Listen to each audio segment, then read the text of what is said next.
और अब एक बड़ी खबर आपको बता दें, जंग के बीच अमेरिकी राष्ट्रपति ने दिया है बड़ा बयान। अगले 2-3 साल में बदल जाएगी दुनिया। जो बाइडेन ने कहा यह तय होगा कि 50-60 साल में दुनिया कैसी रहेगी। चिली के राष्ट्रपति से मुलाकात के दौरान जो बाइडेन ने यह बड़ा बयान दिया है।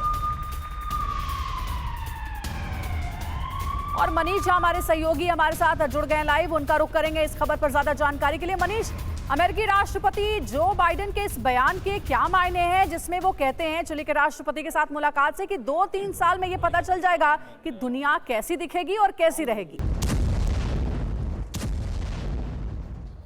देखिए, पिछले 2 साल से रूस यूक्रेन युद्ध और अब इजरायल और हमास के युद्ध देखने के बाद पहले से ही पूरी दुनिया के लोगों को लग रहा था कि पता नहीं क्या होगा, लेकिन राष्ट्रपति जो बाइडेन जो कह रहे हैं उसका मतलब तो यही है कि आने वाले अगले 2-3 साल और भयानक होने वाले हैं और इससे पूरी दुनिया की तस्वीर बदल जाएगी।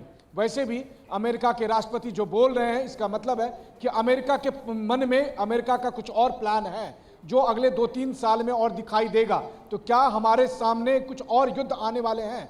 क्या जिस मध्य पूर्व के युद्ध के विस्तार होने की या तीसरे विश्व युद्ध की हम बात कर रहे हैं, यही बात अमेरिका के राष्ट्रपति भी सोच रहे हैं? क्योंकि देखिए, अमेरिका के राष्ट्रपति न केवल दुनिया के सबसे शक्तिशाली राष्ट्रपति हैं बल्कि सबसे बुजुर्ग हैं, सबसे अनुभवी हैं। और अगर उन्हें यह लगता है कि अगले 2-3 साल में दुनिया ऐसी बदल जाएगी कि अगले 50-60 साल तक दुनिया कैसी दिखेगी यह तय होगा, तो इसका मतलब है कि बहुत बड़ा भूचाल आने वाला है अगले 2-3 साल में, जिसके बारे में वो चिली के राष्ट्रपति से जिक्र कर रहे थे।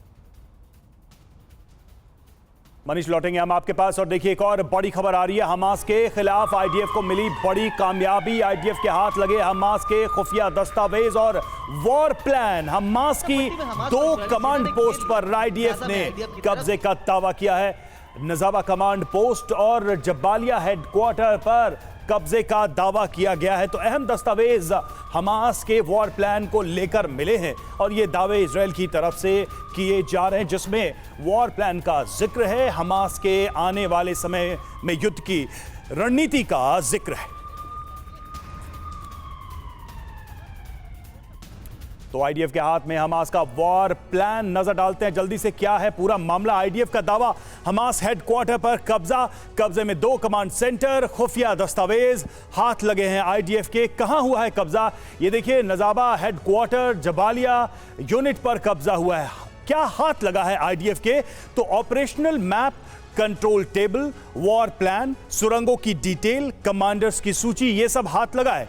और इससे क्या फायदा हुआ आईडीएफ को? तो आईडीएफ का ऑपरेशन तेज होगा, हमास की कई पोस्ट नष्ट और हमास की क्षमता का आकलन भी आईडीएफ आसानी से कर पाएगी। हमास कमांडर्स के लोकेशंस के बारे में पता चल पाएगा और लड़ाकों की तैनाती का पूरा ब्यौरा आईडीएफ के हाथ लग गया है। ऐसे में टनल्स को लेकर जो बड़ा ऑपरेशन चलाया जा रहा है आईडीएफ की तरफ से, उसमें काफी मदद मिल सकती है। हमारे साथ इस वक्त defence expert commander Atul Bhardwaj जुड़े हुए हमारे स्टूडियो में मौजूद हैं। भारद्वाज सर, ये जो उपलब्धि है या ये जो रिकवरी है, इसमें क्या समझ में आता है? ये जो वॉर प्लान लीक हुआ है, क्या इससे हमास की हार तय मानी जाए? क्या हमास को हराना आईडीएफ के लिए और आसान हो जाएगा?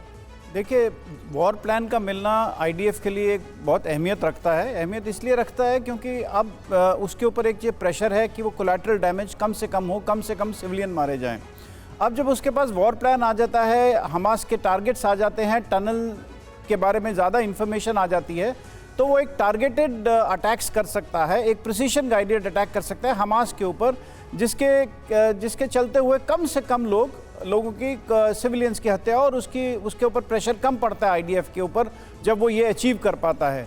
तो और जितना उसके पास प्लान्स इंफॉर्मेशन आएगी, जितनी इंफॉर्मेशन आएगी उतनी ही तरीके से स्पीड के साथ वो इम्प्लीमेंट कर सकेगा अपने प्लान्स को। आईडीएफ के लिए ज़रूरी है कि हमास की इंफॉर्मेशन, मैक्सिमम इंफॉर्मेशन वो गैदर करता रहे ताकि उसका प्लान जल्दी एग्जीक्यूट कर सके। जो भी ऑपरेशंस आईडीएफ को एग्जीक्यूट करना है वो जल्द से जल्द कर सके। ठीक है।